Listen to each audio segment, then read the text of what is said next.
They walk among us. They breathe our air, shop at our stores, drive on our streets. They are conspiracy theorists, people who make the outrageous claim that people in positions of power conspire to consolidate and expand that power. Their notions are absurd, their pronouncements are insane, and their ideas are dangerous. As a civilization, we have moved beyond giving hemlock to those who would corrupt our young. In this day and age, we just respond to them in a firm and dismissive manner, making clearly visible to all in the immediate area that this person is a conspiracy theorist and not to be debated with. Resident expert and 30-year CIA operations officer Dewey Claridge demonstrates. Don't give me the conspiracy bullshit. Come on, you're a more intelligent man than that. Well, come on. I mean, come on. Listen. There has never been a conspiracy in this country. This is how to respond to a conspiracy theorist. Quickly, firmly, and disparagingly. To simplify, let's reduce the response to this. Shut up, conspiracy theorist. Observe. I mean, let's remember here, the people we are fighting today, we funded 20 years ago. Shut up, conspiracy theorist. You know, is spending $1 million on that last 3 months of life for that patient, would it be better not to lay off those 10 teachers and to make that trade-off in medical costs? But that's called the death panel, and you're not supposed to have that discussion. Shut up, conspiracy theorist. I will tell you, Director Deutsch, as a former Los Angeles police narcotics detective, that the agency has dealt drugs throughout this country for a long time. Shut up, conspiracy theorist. For variety, the eminently rational Penn and Teller present an alternative response. We're Penn and Teller, and conspiracy theories are bullshit. Good job, boys. Let's try again. If there is any conference which required transparency, which required democratic accountability, it is the Bilderberg Conference. Shut up, conspiracy theorist. Let us never tolerate outrageous conspiracy theories concerning the attacks of September the 11th. Good job, Mr. President. I don't believe in this notion of some sort of secret societies controlling people. But of course, in any political system, there are sort of over-the-table and under-the-table arrangements. Shut up, conspiracy theorist. What do you want me to talk about? Yeah. A fraud? No, it wasn't a fraud, but I'll be glad to talk to you if you'll shut up and let me talk now. The United States government actually did carry out on our citizens experiments involving radiation. In one scientists injected plutonium into 18 patients without their knowledge. In another, doctors exposed indigent cancer patients to excessive doses of radiation, a treatment from which it is virtually impossible that they could ever benefit. Shut up, conspiracy theorist. Were U.S. government officials aware of drug smuggling in and around the Contra movement? And did they simply choose to ignore it? One U.S. senator says, absolutely. There's no question in my mind there is a complicity in the flow of drugs into this country, period. Shut up, conspiracy theorist. Also, were you a member of Skull and Bones from college and Bush? Were you in the same secret society as Bush? Were you in Skull and Bones? Thank you for cutting my mic. Thank you. Are you going to arrest me? Excuse me. Excuse me. What are you arresting me for? Whoa. Don't tase me. I didn't do anything. Ow!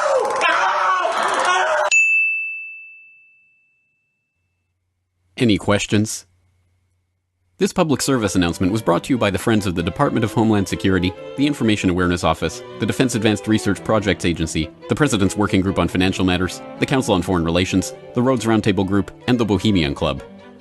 And remember, ignorance is strength. Shut up, conspiracy theorist.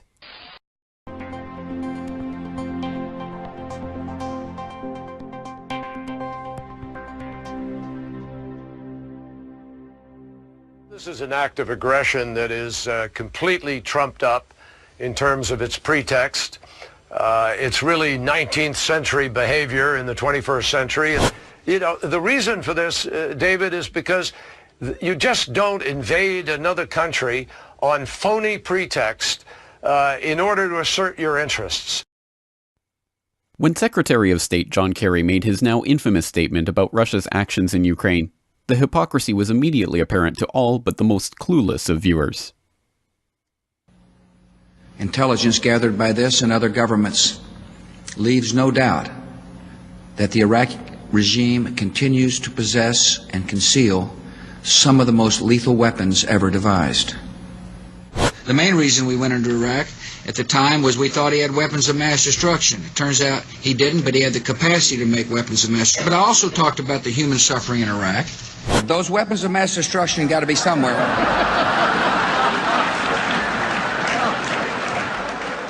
But perhaps Kerry wasn't so wrong to expect the public to let him get away with such a transparently hypocritical statement. After all, the public have always been happy to go along with every pretext for war presented to them for decade after decade. After Iraq, there was Libya, where we were asked to believe that the invasion of the oil-rich country and rush to set up a central bank by the foreign-backed opposition was nothing more than an attempt to save the country from a power-mad dictator who was arming his troops with Viagra to help them rape innocent civilians. Nick, you had a chance to speak with the chief prosecutor of the International Criminal Court, the issue being Gaddafi, the Libyans, what they're doing. What did he tell you? Well, one of the things he wants to investigate now, he says, his priority is to investigate allegations of rape that may be systematic and rape that's being assisted, he said, by the distribution of Viagra or Viagra-like products, sexually performance-enhancing products that are getting in the hands of Gaddafi's forces and are being used as part of gang rape. And these are allegations that are surfacing that he says he wants to investigate as a priority. Until this pretext was overturned by a pesky reporter asking for actual evidence of these crimes. How many people have been killed, and in which town, in which site, and what kind of the crimes he has ever done in your investigations? I advise you to read the application of the prosecutor's office, many pages, I think it was 77 pages. We describe in detail the facts. Most of it is public. And the judges also decided, analyzing the evidence. So, of course, we are prosecutors and judges, so we rely on facts. So we prove the crimes. That's what we did. We present the case to the judges, and for a month and 10 days, 3 judges from 3 different continents make an independent evaluation, and they decided. As pointed out by Luis Moreno Ocampo, the document does have 77 pages, but most of its content is not public. Pages 17 to 71 have been redacted, precisely the ones enclosing the summaries of evidence and testimonies. Before Iraq, there was Afghanistan, where we were asked to believe that the war was necessary in order to get bin Laden, until we were told that was not actually the case. So I don't know where he is, nor do, I just don't spend that much time on him, Kelly, to be honest with you. Similarly with the invasion of Grenada. When the U.S. military made it clear that it was going to base this invasion on a partially on a threat to U.S. medical students on the island, the U.S. media jumped in as if there really was a threat. Of course, there wasn't. That's why none of the medical students were hurt. When the United States made it appear as if Grenada was a base for Cuban operatives, the media started looking for them and imagining them and passing on reports of Cubans in military capacities. And the Vietnam War.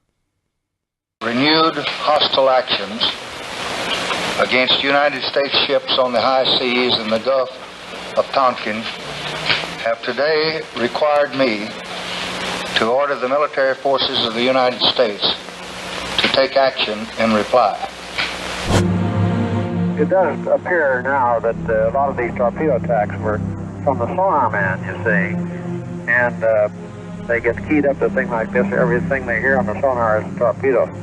you're pretty sure there was a torpedo attack then? Oh, no doubt about that, I think. No doubt about that.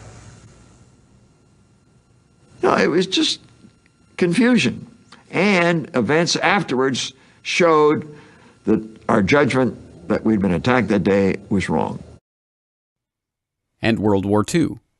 No matter how long it may take us to overcome this premeditated invasion, the American people in their righteous might will win through to absolute victory. On the night of December 6, 1941, intercept stations picked up heavy Japanese radio traffic from Tokyo to their embassy in Washington. The machines clattered with the intercepted purple code groups. The tapes were rushed to the code breakers on Constitution Avenue where the ciphers were decrypted. The text was then teletyped to the State Department. It ordered the Japanese ambassador to break off diplomatic relations at precisely 1 p.m. Washington time, when the sun was just rising over the Hawaiian Islands. That vital need was the information available in Washington from the intercepted dispatches, which told when and where Japan would probably strike. I did not get this information. And World War I. Now, the Lusitania was a British passenger ship on its way from New York to England, 1915. At that time, England was at war with Germany, but we had not yet joined World War I. Well, the ship went down, and the Americans were told that the Germans simply sank this ship to be ruthless. They saw an innocent passenger ship, wanted to kill a lot of women and children, and so down it went. But that's not why the Germans sank it. They sank it because the Lusitania was loaded from one end to the other with munitions, millions of rounds of ammunition and many other munitions. Everyone who survived that disaster said there were two explosions, smaller one and then a huge one. The small one was a torpedo hitting. The large one was the munitions detonating. The ship went down in just 18 minutes after a single torpedo hit. By the way, that's confirmed also by the logbook of the sub that sank. Lusitania, the U-20's logbook said one torpedo followed by massive explosion. Equally significant, before the tragedy, Winston Churchill, who was then head of the British Admiralty, had ordered a study to be done to determine what the political impact would be if a British passenger ship was sunk with Americans on board. And there were almost 200 Americans on board the Lusitania. And prior to the sinking of the Lusitania, an exchange took place between Sir Edward Grey, the British foreign minister, and Edward Mandell House, who was President Woodrow Wilson's top advisor. Here's the exchange of communications. Grey: what will America do if the Germans sink an ocean liner with American passengers on board? House's reply: I believe that a flame of indignation would sweep the United States, and that by itself would be sufficient to carry us into the war. And the Spanish-American War. When word of the Maine explosion reached America, some people, including the powerful newspaper owner William Randolph Hearst, immediately blamed Spain. And most of the public believed them. But a nagging question remained. No direct evidence linking Spain to the sinking of the Maine had been found. So why had the ship blown up? In the 1970s, the Navy launched a new investigation into the case. Admiral Hyman Rickover concluded that the explosion aboard the Maine was not caused by a mine at all. Instead, the ship sank because of a terrible accident. Using various techniques, modern researchers have confirmed Rickover's conclusion that the blast was probably indirectly caused by a spontaneous combustion fire inside the Maine's coal bunker. It would be the height of naivete to believe that the political caste of our own age were any different in their willingness to blatantly fabricate false pretexts to rally the public into war. But perhaps the public is finally catching on. Kony 2012 became a viral video sensation 2 years ago, with press-seeking celebrities endorsing the slick propaganda, seeking to justify the deployment of AFRICOM troops to Uganda in the search for Joseph Kony. But the video was quickly exposed as a sham when independent internet-based researchers discovered that the producers of the video, a group called Invisible Children, had been working with US aid and attended a US State Department-linked summit in London in 2010. The simplistic Kony narrative was further undermined when the internet enabled Ugandans to speak out directly against the video to viewers around the world.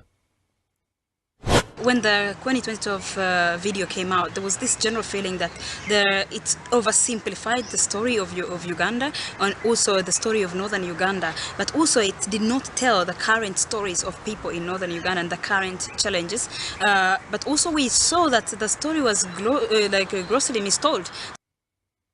Similarly in Syria, the August 2013 chemical weapons attack in Ghouta was quickly seized upon as a pretext for military intervention in the country. The indiscriminate slaughter of civilians, the killing of women and children and innocent bystanders by chemical weapons is a moral obscenity. By any standard, it is inexcusable, and despite the excuses and equivocations that some have manufactured, it is undeniable. A study has now challenged the US claim that Syrian government forces carried out the attack. The study is being conducted by the Massachusetts Institute of Technology, the MIT. Based on mathematical calculations, the study examined the range of the improvised rocket used in the attack, saying it was too short to have been launched from government-controlled areas. The MIT report concludes that based on the firing range and the troop locations, all possible launching points within a 2-kilometre radius were in insurgent-controlled areas. The report goes on to challenge the US Secretary of State's key assessments of the chemical attack that he presented to the American people last August in an effort to muster support for a military strike on Syria. And massive worldwide protests, organized on the back of the public's incredulity at yet another Iraq WMD-like lie, managed to get the Obama administration to back off its headlong rush to war. And now, another Kony 2012-like video production is attempting to make a similar case for why Americans and their NATO bloc allies need to be involved in the current Ukrainian crisis. And now I ask you to build this freedom in our country. You can help us only by telling this story to your friends, only by sharing this video. Please share it. Speak to your friends, speak to your family, speak to your government, and show that you support us. And just like Kony 2012, this video, too, was exposed for its ties back to the Council on Foreign Relations and the US State Department foreign policy apparatus. The origins of the video are not quite as grassroots as is portrayed. The clip was produced by the team behind A Whisper to a Roar, a documentary about the fight for democracy all over the world, which was funded by Prince Moulay Hicham of Morocco. The quote, inspiration behind the documentary was none other than Larry Diamond, the Council on Foreign Relations member. The Council on Foreign Relations is considered to be America's most influential foreign policy think tank and has deep connections with the US State Department. Hillary Clinton even half-joked that she wouldn't have to go far to get her orders because the CFR is just down the street from the US State Department. But it's good to have an outpost of the Council right here down the street from the State Department. We get a lot of advice from the Council, so this will mean I won't have as far to go to be told what we should be doing and how we should think about the future. Perhaps the saddest part of all is that once the people whose plight was exploited for the war propaganda have been used, abused, chewed up, and spit out by the war machine, they are completely forgotten about. How many of those same flag-waving propaganda repeaters that pretended to care about the Libyan people, for example, even know what is happening in the country now that the NATO bombs have stopped raining down and the corporate media is telling us to look elsewhere? We filmed from our hotel balcony as two rival militia clashed. It turned into the worst fighting since the overthrow of Colonel Gaddafi. Libya's weak government has no control. The men with guns are a law unto themselves. The brigades who spearheaded the Libyan revolution now threaten to destroy it. The simple truth is that the people who fight and die in these bloody wars of aggression are never the ones who benefit from the slaughter. For this reason, the combined resources of the State Department, the corporate media, and countless foundation-funded NGOs are required to sell these lies to an increasingly skeptical public. But now we stand at a crossroads of history, with the public, perhaps for the first time, able to instantly research and expose the propagandistic claims of the ruling establishment almost as soon as they're made. In some ways, the public is better positioned than ever to abandon that 19th century world of war pretexts that Kerry was referring to. Perhaps we can start by consigning politicians like Kerry, and all the other liars who have enabled countless slaughter, warfare, and bloodshed throughout the years, to the dustbin of history by simply refusing to believe their transparent lies.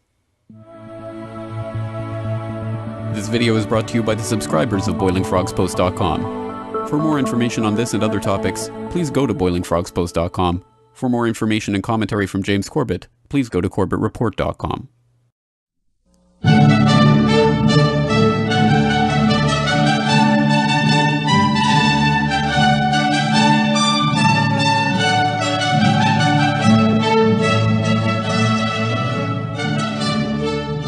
On the morning of September 11th, 2001, 19 men armed with box cutters directed by a man on dialysis in a cave fortress halfway around the world using a satellite phone and a laptop directed the most sophisticated penetration of the most heavily defended airspace in the world, overpowering the passengers and the military combat-trained pilots on 4 commercial aircraft before flying those planes wildly off course for over an hour without being molested by a single fighter interceptor. These 19 hijackers, devout religious fundamentalists who like to drink alcohol, snort cocaine, and live with pink-haired strippers, managed to knock down 3 buildings with 2 planes in New York, while in Washington a pilot who couldn't handle a single-engine Cessna was able to fly a 757 in an 8,000-foot descending 270-degree corkscrew turn to come exactly level with the ground, hitting the Pentagon in the budget analyst office where DoD staffers were working on the mystery of the $2.3 trillion that Defense Secretary Donald Rumsfeld had announced missing from the Pentagon's coffers in a press conference the day before, on September 10th, 2001. Luckily, the news anchors knew who did it within minutes. Osama bin Laden. The pundits knew within hours. Osama bin Laden. The administration knew within the day. Terrorists who committed these acts and those who harbored them. And the evidence literally fell into the FBI's lap. That a hijacker's passport was found blocks from the World Trade Center crash site, if you can believe that. But for some reason, a bunch of crazy conspiracy theorists demanded an investigation into the greatest attack on American soil in history. That investigation was delayed, underfunded, set up to fail, a conflict of interest, and a cover-up from start to finish. It was based on testimony extracted through torture, the records of which were destroyed. It failed to mention the existence of WTC-7, Able Danger, P-TECH, Sibel Edmonds, OBL and the CIA, and the drills of hijacked aircraft being flown into buildings that were being simulated at the precise same time that those events were actually happening. It was lied to by the Pentagon, the CIA, the Bush administration, and as for Bush and Cheney, well, no one knows what they told it because they testified in secret, off the record, not under oath, and behind closed doors. It didn't bother to look at who funded the attacks because that question is ultimately of little practical significance. Still, the 9/11 Commission did brilliantly answering all of the questions the public had, except most of the victims' family members' questions, and pinned blame on all the people responsible, although no one so much as lost their job, determining the attacks were failure of imagination. Because nobody in our government, at least, and I don't think the prior government that could envision flying airplanes into buildings. Except the Pentagon, FEMA, NORAD, and the NRO. The DIA destroyed 2.5 terabytes of data on Able Danger, but that's okay because it probably wasn't important. The SEC destroyed their records on the investigation into the insider trading before the attacks, but that's okay because destroying the records of the largest investigation in SEC history is just part of routine record keeping. NIST has classified the data that they used for their model of WTC-7's collapse, but that's okay because knowing how they made their model of the collapse would jeopardize public safety. The FBI has argued that all material related to their investigation of 9/11 should be kept secret from the public, but that's okay because the FBI probably has nothing to hide. This man never existed, nor is anything he had to say worthy of your attention, and if you say otherwise, you are a paranoid conspiracy theorist and deserve to be shunned by all of humanity. Likewise him, and her. And her, and her, and him. Osama bin Laden lived in a cave fortress in the hills of Afghanistan, but somehow got away. Then he was hiding out in Tora Bora, but somehow got away. Then he lived in Abbottabad for years, taunting the most comprehensive intelligence dragnet employing the most sophisticated technology in the history of the world for a decade, releasing video after video with complete impunity and getting younger and younger as he did so, before finally being found in a daring SEAL team raid which wasn't recorded on video, in which he didn't resist or use his wife as a human shield, and in which these crack special forces operatives panicked and killed this unarmed man, supposedly the best source of intelligence about those dastardly terrorists on the entire planet. Then they dumped his body in the ocean before telling anyone about it. Then a couple dozen of that team's members died in a helicopter crash in Afghanistan. This is the story of 9/11, brought to you by the media which told you the hard truths about his head could be seen to move violently forward. And They took the babies out of the incubators. And mobile production facilities. And the rescue of Jessica Lynch. If you have any questions about this story, you are a batshit, paranoid, tinfoil, dog-abusing baby hater and will be reviled by everyone. If you love your country and or freedom, happiness, rainbows, rock and roll, puppy dogs, apple pie, and your grandma, you will never ever express doubts about any part of this story to anyone. Ever. This has been a public service announcement by the Friends of the FBI, CIA, NSA, DIA, SEC, MSM, White House, NIST, and the 9/11 Commission. Because ignorance is strength.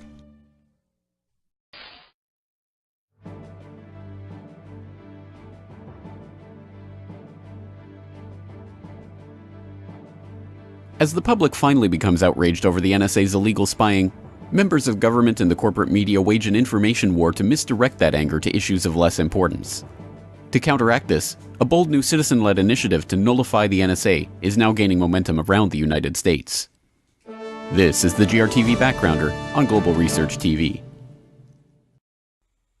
One of the less remembered parts of the Osama bin Laden fairy tale was that the NSA had a hard time keeping track of his communications with his al-Qaeda operatives. Why? Because, as General Michael Hayden told CBS News back in early 2001, bin Laden used standard encryption and off-the-shelf American telecommunication products. In the wake of the attacks, Osama bin Laden has emerged as the prime suspect.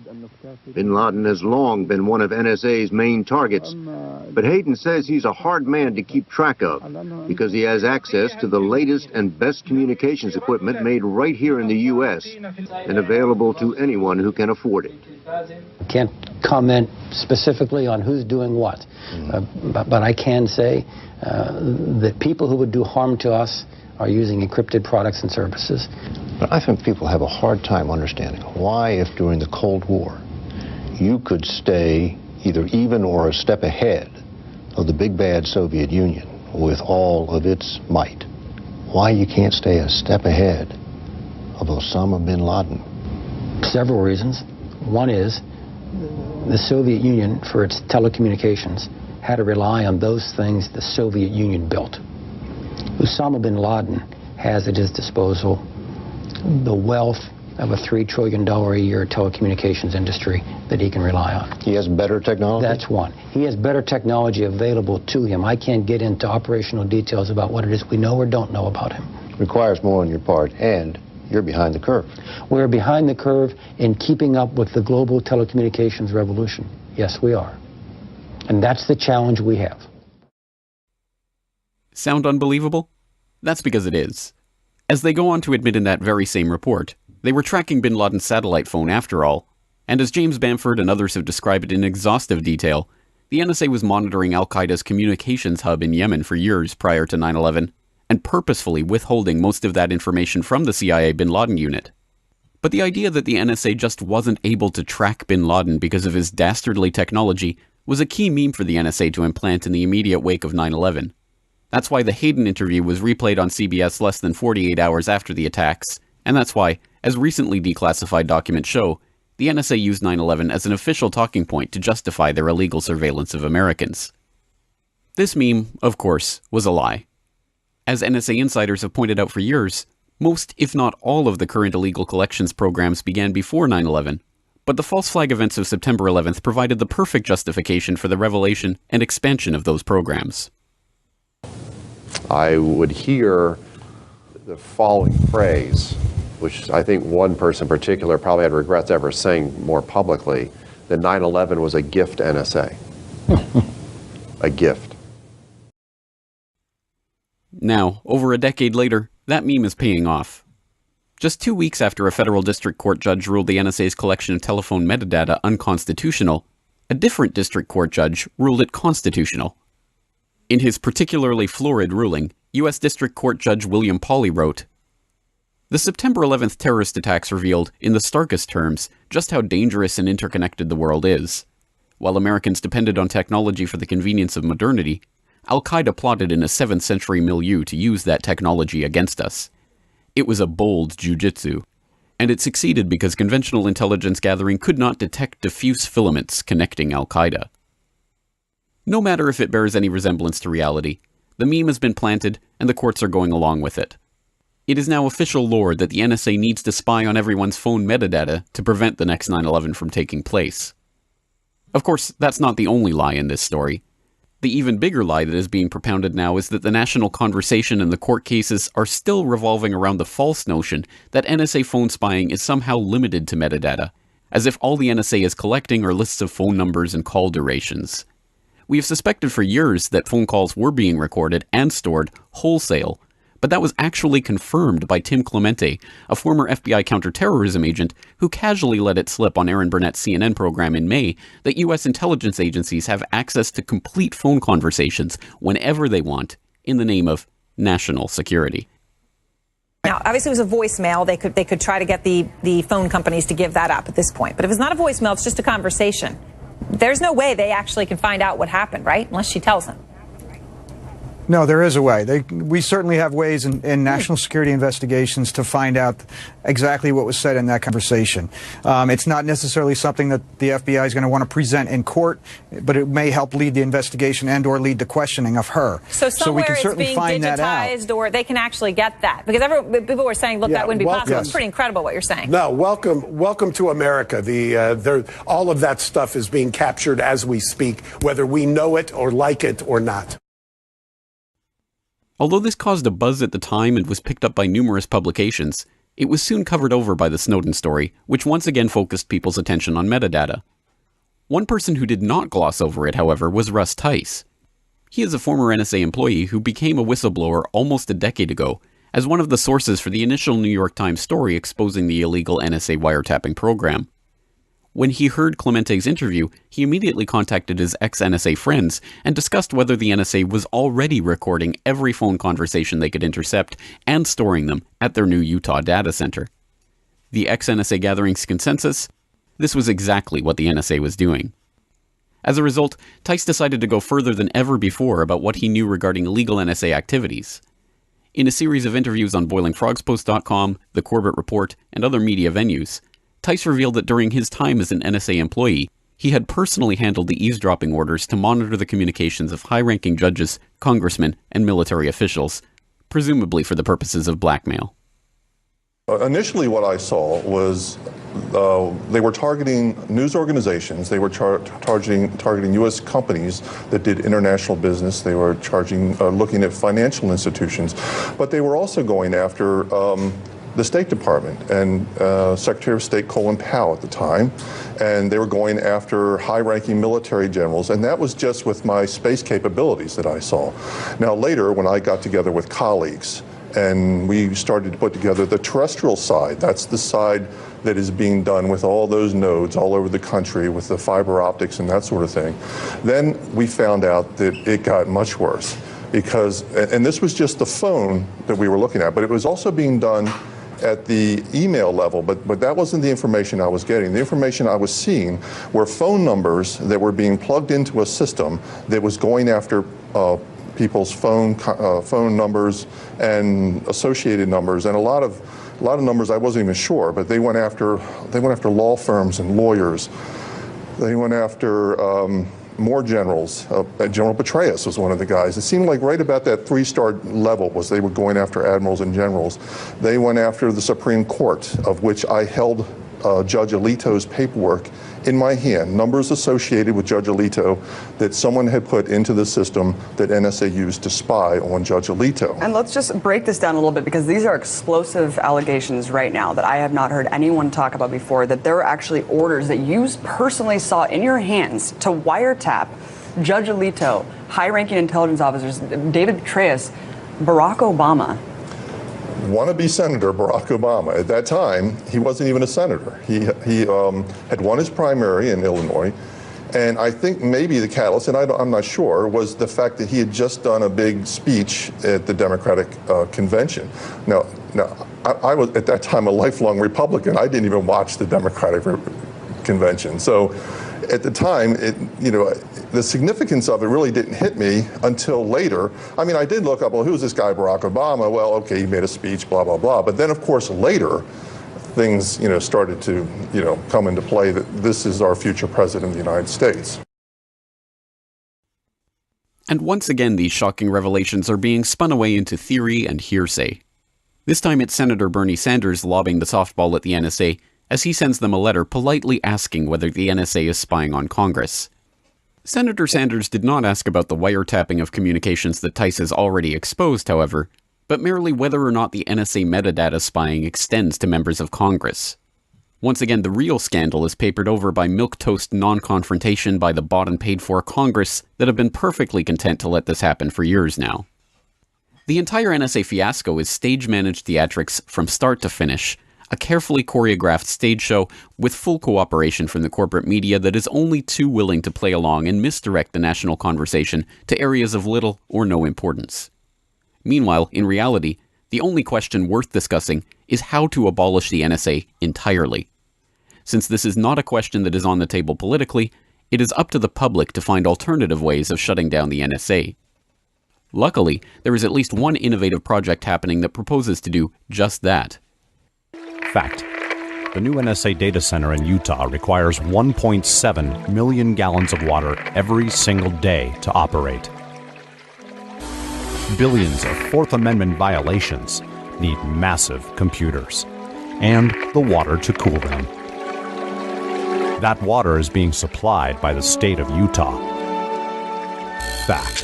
There's absolutely nothing in the Constitution which requires your state to help the feds violate your rights. Our message to Utah: turn it off. Well, in the broadest sense, the Off Now campaign is a state and local initiative to push back against NSA spying.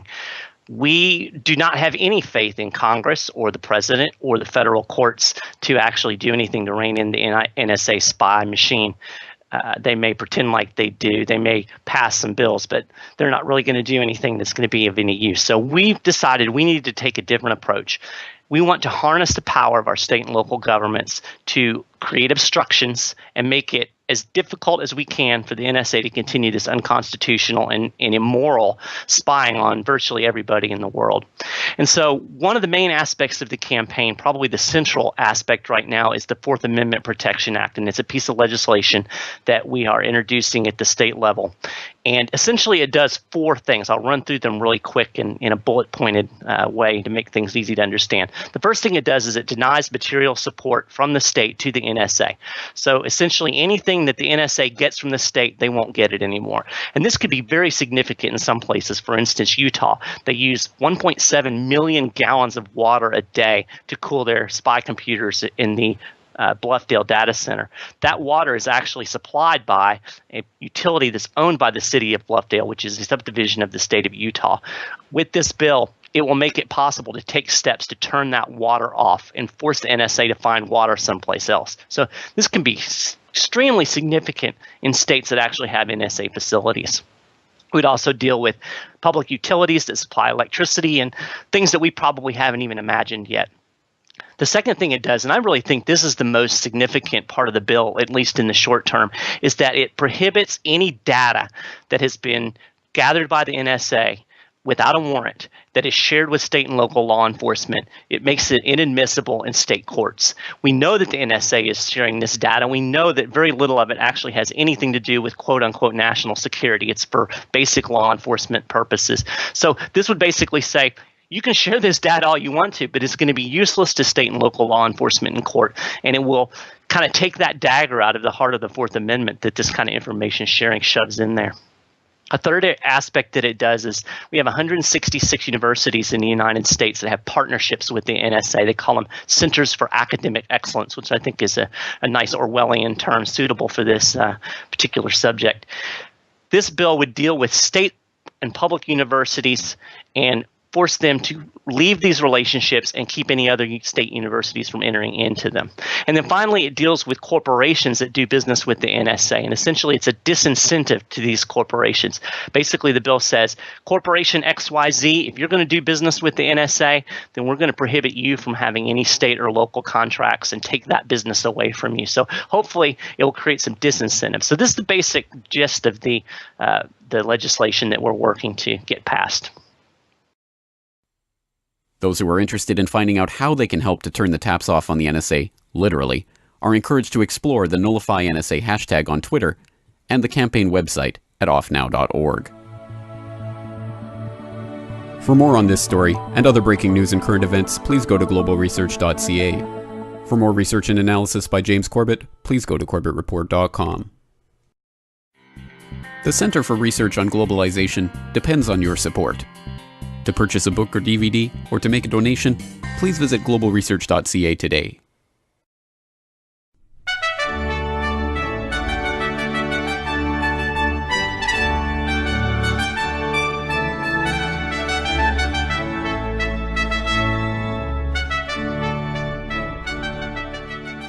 Lee Harvey Oswald was your typical America-hating communist from Louisiana, and like every risky-living pinko from the South, he grew up watching American spy dramas, volunteered for a civilian air patrol run by a CIA contract agent, and joined the US Marines.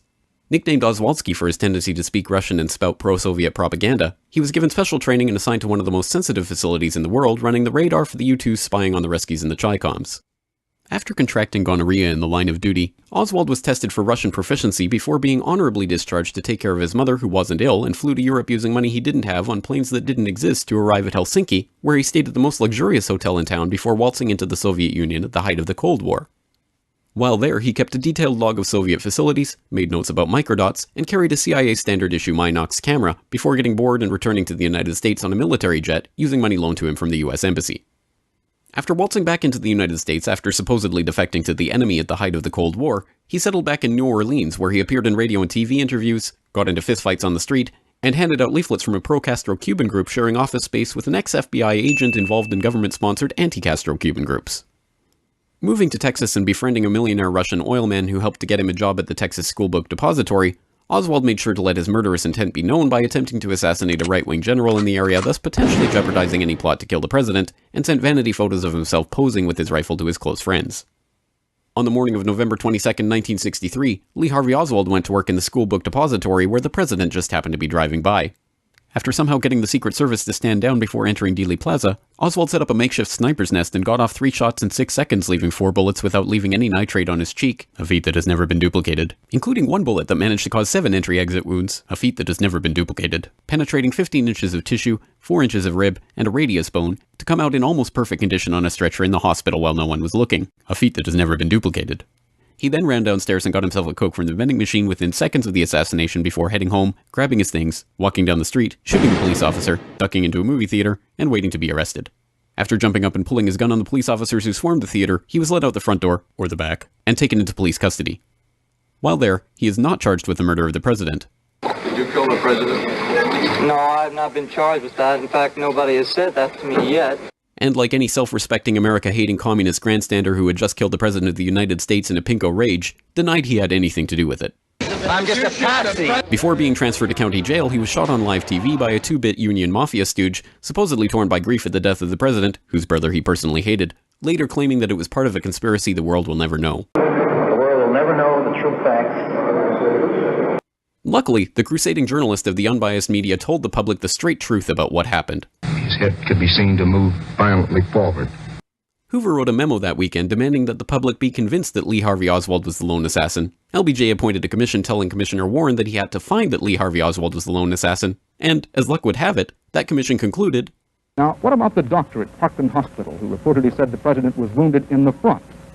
Actually, the doctor told the commission, and a newspaper report agrees, that he said only that the bullet could have entered from the front.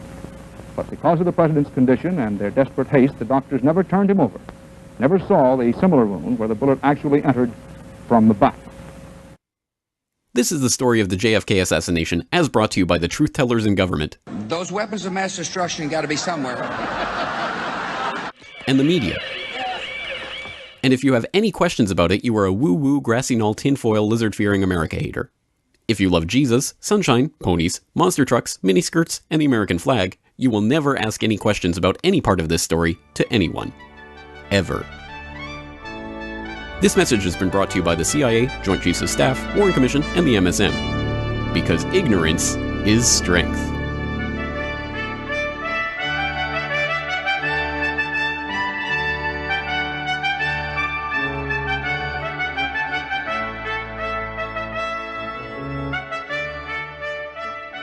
On the morning of April 19, 1995, a decorated Gulf War combat vet blew up the federal building in Oklahoma City using a truck bomb that he didn't build and a Ryder truck that he didn't rent with the help of a passenger who didn't exist. Having just gotten away with the largest act of terrorism on U.S. soil to date, the Fort Bragg-trained Special Forces Sheep Drip Dropout blended in with the crowd by making his getaway in a car without a license plate and was immediately pulled over. The ATF was the supposed target of the attack, but luckily all of their agents were out of the office that morning. Later that day, the president boldly declared, "We will find the people who did this. And when we do, justice will be swift, certain, and severe." Except for John Doe number 2. John Doe number 2. John Doe number 2. Who, according to the FBI, never existed. In McVeigh's unprecedented 3.5-week trial, the prosecution didn't show the CCTV footage of him and John Doe number 2 parking the Ryder truck. Didn't explain why 24 separate witnesses mass hallucinated the existence of John Doe number 2. Didn't explain why the government was testing truck bombs and the army was storing Ryder trucks at Camp Gruber right before the bombing. And didn't talk to the FBI informants who blew the whistle on the plot. But they did collaborate with the CIA, and they did convict McVeigh as the lone wolf bomber and Terry Nichols as his bomb-constructing accomplice. Still, a bunch of crazy conspiracy theorists, including 300 bombing victims, insist on talking about facts and evidence and refuse to simply believe what they've been told a million times by people in tailored suits with well-coiffed hair. They quote the U.S. Army Brigadier General and the FBI crime lab whistleblower and the inventor of the neutron bomb who point out the physical impossibility that the Ryder truck bomb did the damage to the building, but that doesn't matter because if there were other bombs in the building that day, we would have heard about them. The second explosive was found and defused. I think he said another bomb. The Justice Department is reporting that a second explosive device has been found. They then found a third device, which was also larger than the first. And I see another bomb truck going, so apparently they're going to try to get out that third bomb. The FBI claims to have lost the footage showing McVeigh and John Doe number 2 parking the truck in front of the Murrah building that morning, but that's understandable because the Bureau has a lot of important evidence to store. Terry Nichols insists the FBI was involved in the plot, but thankfully a judge has saved us the trouble of listening to him by preventing lawyers from deposing him. There was a bomb squad truck parked across the street 2 hours before the blast, but that just shows the authorities were prepared for anything. And other documents obtained by 2020 show that someone called the Executive Secretariat's office at the Justice Department in Washington and said the Murrah building had been bombed. But this was 24 minutes before the blast. But that just shows the public was unusually vigilant that morning. Also, apparently, before the bombing, Governor Frank Keating's brother, Mark, had been working on a novel about a terrorist bombing in Oklahoma City. Stranger still, one of the characters in the novel was named Thomas McVeigh. But that's probably just a coincidence. McVeigh wrote a letter to his sister where he admitted to being a secret Special Forces operative, and he complained to friends of the pain in his ass from an Army-implanted microchip, but that's crazy because if he didn't actually leave the Army in 1991, there would be proof of that. This man never existed, and if you say otherwise, you're a crazy government-hating nutjob who deserves to be locked in a cage for the rest of your life. Likewise, him, her, them, her, and him. And him and him.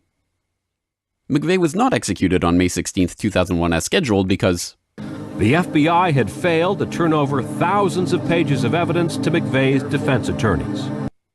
But the execution went ahead on June 11th. In a highly unusual and secret agreement, no autopsy was performed. One witness said he was still breathing, and the prison officials admitted his hearse was a decoy. Then, the case was officially closed. This is the story of OKC as told to you by the same truth-tellers behind perhaps a profoundly lonely man who craved attention but found consolation in doing good. And the helicopter we were traveling in was forced down after being hit by an RPG. And we're with the rebels. And he said, "Oh, you're with the rebels?" And they started beating him. "Oh, you're with the rebels? Don't you support Bashar?" And if you question any part of this story, you are a paranoid, wingnut, birther, truther, tenther, prepper, conspiracy loon who should feel guilty for having been born. If you love baseball, fluffy kittens, hot dogs, Barbie, Star Wars, and freedom, you will never ever bring up any of these points ever again. Ever. This message has been brought to you by the friends of the FBI, ATF, DOJ, CIA, SPLC, MSM, and the US Army. And remember, ignorance is strength.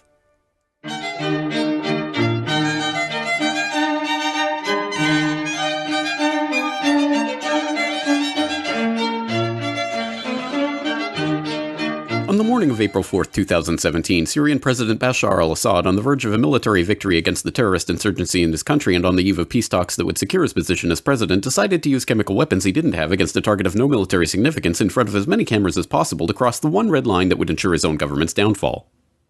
Soon after, the Academy Award-winning White Helmets, noted for their Oscar-worthy performances, persistent proximity to al-Qaeda, and financial dependence on U.S. aid, bravely risked their lives, handling Syrian victims barehanded against every protocol in the book. Without presenting a shred of evidence, President Donald Trump boldly launched a military strike against Shared Airfield because national security interest, promising to help the beautiful babies. Offer does not apply to babies in Gaza, Yemen, Pakistan, or basically anywhere else. That military strike, a volley of 59 Tomahawk land attack missiles of which 23 actually made it to the target, failed to take out a single runway or even keep the airbase from operating for even 24 hours, but was a complete success for ExxonMobil, Raytheon, and Donald Trump. No one could question the wisdom of striking Syria, except Donald Trump, and no one could oppose such a move, except Russia. The Trump train, still convinced by candidate Trump, and by listening to guys like Lindsey Graham drop bombs here, drop bombs on Assad, drop bombs on ISIS, oh, but they're fighting each other, so maybe we shouldn't do that. And so could you convince Putin to get Assad to step aside? Well, they've been trying to do that. Could I? I don't think it's that important, to be honest with you. I think, frankly, let's say you get rid of Assad or you knock out that government, who's going to take over? The people that we're backing, and then you're going to have, like, Libya? Concluded that this was seventh-dimensional backgammon to make China afraid of the U.S.'s willingness to spend $100 million in a fearsome show of failing to destroy a single airfield.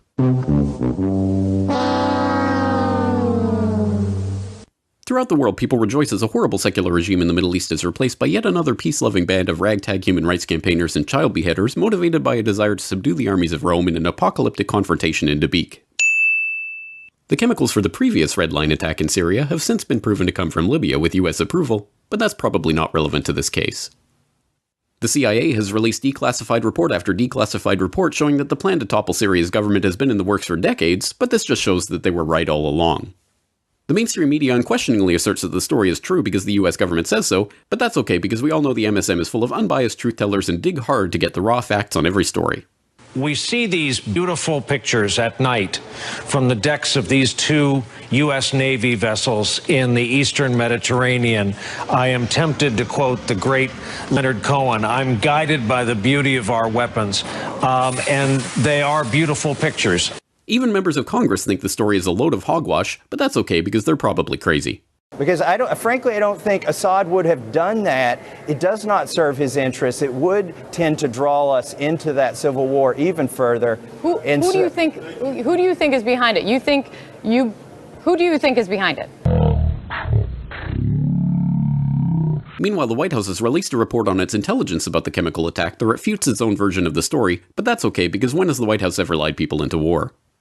This man doesn't exist, and if you think he does, you're an enemy of humanity who should apologize for having been born. Likewise, him, her, him, and him and her. This is the 100% true story of the Syria strikes, and if you support sites like the Corbett Report that question it in any way, you are a moonbeam, fake news, tyrant-loving, hippie-pinko Russian agent and should commit ritual suicide immediately.